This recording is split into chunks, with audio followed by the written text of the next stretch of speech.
আসসালামু আলাইকুম বন্ধুরা। অনেক সুন্দর একটি মুহূর্ত কিন্তু ক্যামেরায় ধারণ করেছি বন্ধুরা। আপনারা দেখেন এবং এই ভিডিওটা দেখতে থাকুন এবং সাবস্ক্রাইব করবেন প্লিজ। দেখেন বন্ধুরা, কত সুন্দর একটি ধান এবং এই ধানটির নাম কিন্তু ৫১ ধান বন্ধুরা। আমি এই ধান ক্ষেতটি আপনাদের একটু ক্যামেরায় ঘুরে ঘুরে দেখাচ্ছি বন্ধুরা। দেখেন একটি শীষে কত ধান বন্ধুরা। এবং দেখেন এই জমিটা অনেক বড় একটা জমি এবং ধানের মালিক কিন্তু আমার সাথেই কিন্তু আছে বন্ধুরা।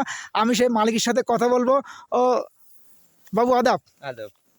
ওকে, কেমন আছেন বাবু? জি, ভালো আছি। আপনার এই যে ধান ক্ষেত, এটা কয় বিঘা জমি হতে পারে বাবু? ৪ বিঘা হতে পারে। ৪ বিঘা জমি ধান ক্ষেত বন্ধুরা। দেখেন সত্যি অবাক করার কাণ্ড। এবং ধানটার নাম কি বাবু? ৫১ ধান। এই ধানটির নাম ৫১ ধান বন্ধুরা। দেখেন বাম্পার ফলন। বাবু কিন্তু আমার সাথেই আছে এবং আমি এই ধানটা একটু ঘুরে ঘুরে দেখাই। বাবু একটু সামনে চলুন প্লিজ। এই দেখেন বন্ধুরা, বাবু কিন্তু আমার সাথেই আছে, এই ধান ক্ষেতের মালিক। এবং আমি কিন্তু আপনাদের ক্যামেরা একটা ঘুরে ঘুরে দেখাচ্ছি। দেখেন বন্ধুরা, বাবু কিন্তু সামনে যাচ্ছে। বাবু অনেক খুশি এবং সত্যি অবাক করার বিষয়, বাম্পার ফলন বন্ধুরা। দেখেন ৫১ ধান এবং এটা কিন্তু দক্ষিণ অঞ্চলে এবার বাম্পার ফলন। বাংলাদেশের সাতক্ষীরা জেলার শ্যামনগর উপজেলার একেবারে দক্ষিণে সুন্দরবনের কোল ঘেঁষে গড়ে উঠেছে এই গ্রামটি এবং এই গ্রামে কিন্তু এবং সবুজের ধান মাঠ কিন্তু ভরে গেছে বন্ধুরা। সত্যি ৫১ ধান, একটা দেখার মতো ধান বন্ধুরা। আপনারা অবাক হয়ে যাবেন যে একটা একটা শীষে কতগুলো ধান। দেখেন বন্ধুরা, বাংলাদেশের মাননীয় সরকার এবং কৃষি গবেষণা ইনস্টিটিউট এবং বাংলাদেশ পরমাণু গবেষণা ইনস্টিটিউট এবং কৃষি কর্মকর্তাদের সবাইকে অসংখ্য ধন্যবাদ এত সুন্দর সুন্দর ধান উদ্ভাবন করার জন্য। এবং এই ধানটি বাবু, আপনার এই ধানের একটি গোছে কতগুলো ধান আছে মনে হয় আনুমানিক? গণবেন প্লিজ একটু।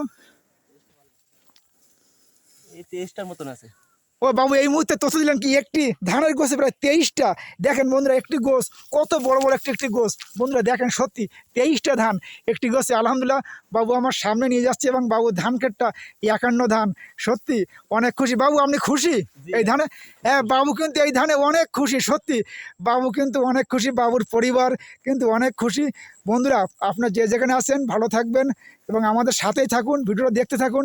দেখেন ধান ক্ষেতের মাঝখান দিয়ে একটি করে আইল কিন্তু আছে। এই আইলটার কারণ কিন্তু বন্ধুরা, বর্ষার সময় পানি যাতে, এই দেখেন আইলটা আমি একটু দেখাই বন্ধুরা।